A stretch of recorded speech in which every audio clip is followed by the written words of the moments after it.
Mahkamah Konstitusi atau MK mengeluarkan putusan baru mengenai lokasi kampanye di sekolah atau perguruan tinggi. Ya, dan atas keputusan baru MK ini sejumlah asosiasi pendidikan mempertanyakan karena akan mengganggu proses pembelajaran. Putusan MK bernomor 65/PUU 21 Romawi tahun 2023 memperbolehkan para peserta pemilu untuk berkampanye di tempat pendidikan. Hal ini sontak mendapatkan reaksi yang cukup besar dari berbagai asosiasi pendidikan. Jika dilihat dari penjelasan undang-undang lokasi tempat pendidikan yang dimaksud adalah halaman gedung sekolah atau perguruan tinggi. Namun menurut para guru dan pengajar, hal ini tentunya akan mengganggu proses pembelajaran para siswa dan mahasiswa.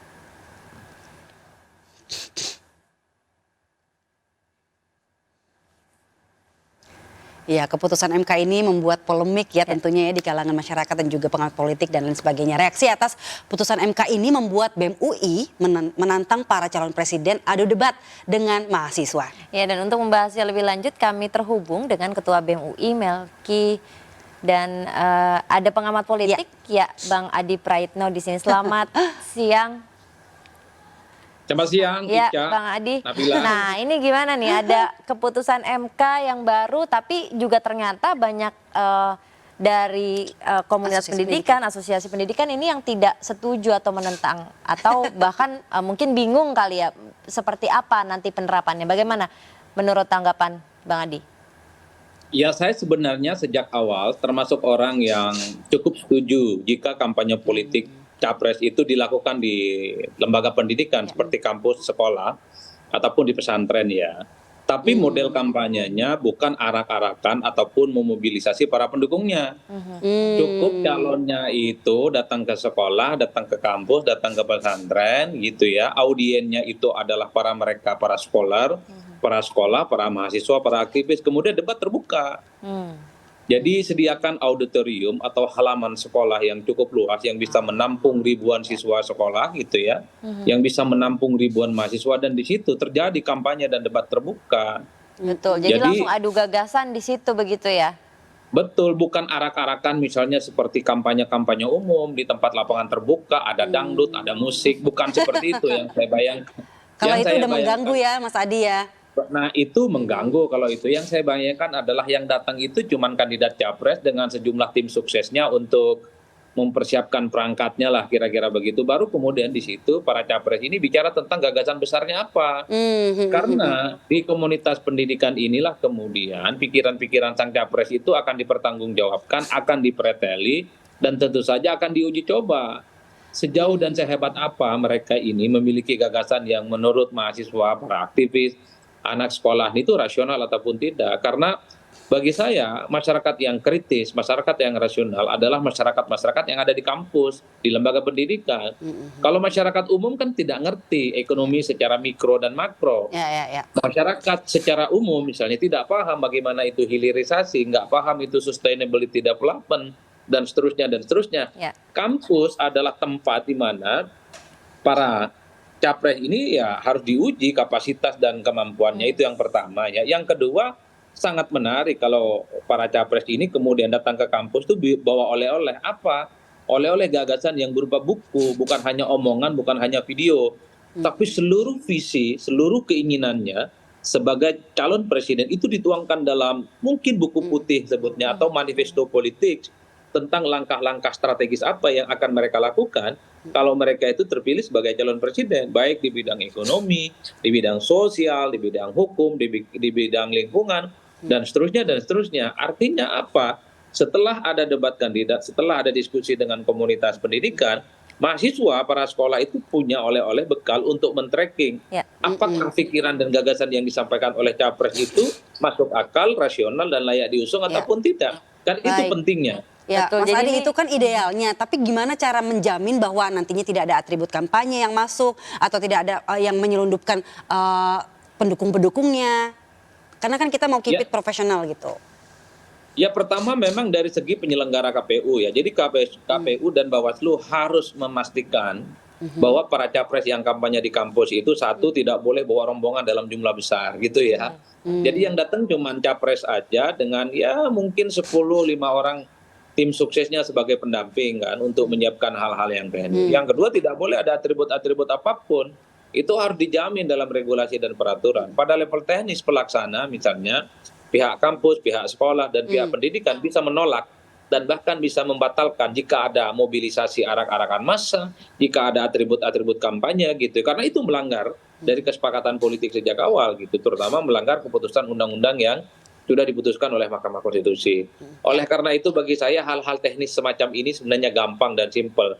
Yang saya bayangkan adalah para capres itu pidato satu persatu silih berganti menyampaikan gagasannya di hadapan ribu mahasiswa, di hadapan ribuan siswa, di hadapan ribuan para scholar, di depan para ribuan para profesor, doktor, dan seterusnya dan seterusnya. Menurut saya itu keren betul, keren. Mas Adi, ini kan kalau kita melihat pasti ada pro dan kontra ataupun ada negatif dan positifnya. Nah, ini sebenarnya lebih banyak ke negatifnya atau ke positifnya sih Pak dengan Bang karena dengan keputusan MK ini?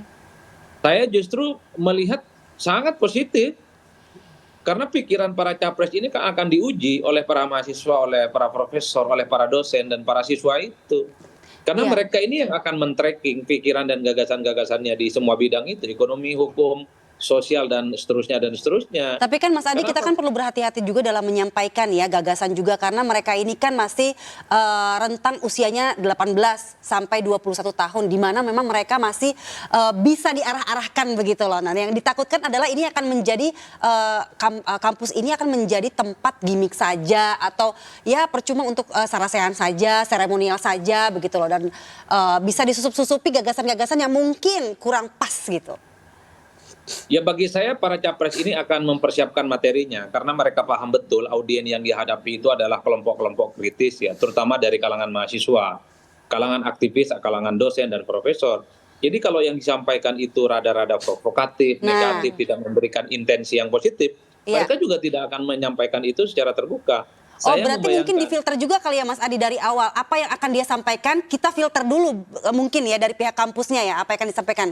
Bagaimana sih? Ya kalau mau memang diskusinya tematik ya, misalnya kalau mengundang Pak Prabowo Subianto bicara tentang bagaimana situasi global, geologi politik misalnya. Kalau bicara tentang success story sebagai calon gubernur misalnya, bisa ngundang Anies Baswedan, bisa mengundang Ganjar Pranowo. Jadi mereka itu bisa berkisah tentang apa saja yang akan mereka lakukan, ya terutama dari success story ketika mereka itu jadi pemimpin publik di negara ini. Itu yang saya bayangkan, bukan sesuatu yang sifatnya membabi buta, fitnah ataupun menyerang pihak-pihak yang lain. Ya, tapi Mas Adi ini memang harus ada aturannya sendiri begitu ya, atau sistem apa-apa saja hal-hal yang boleh disampaikan, apa-apa saja yang tidak boleh. Nah ini sebenarnya ranahnya dari kampusnya atau bagaimana? Ya harus dibikin regulasinya pada peraturan KPU dan Bawaslu misalnya, harus dibuat apa saja misalnya hal-hal yang boleh disampaikan ataupun yang tidak. Tapi bagi saya temanya harus terbatas karena capres itu pastinya akan ditodong begitu banyak isu-isu yang menurut saya cukup penting. Karena waktu yang terbatas gitu ya, karena segmentasi, maka setiap capres yang mau datang itu harus disodorkan isunya. Jadi di UI misalnya isunya tentang climate change, bicara tentang sustainability development, udah dua tema itu saja. Semacam dosen tamu juga ya si capres-capres ini.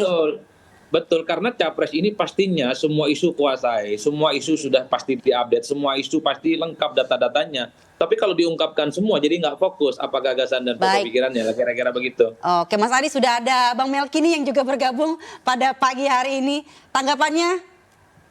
Ya, ini Dek Melki ya kayaknya ya, lebih muda dari kita.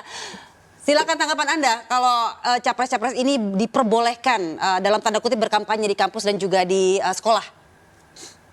Oke, terima kasih Mbak sebelumnya.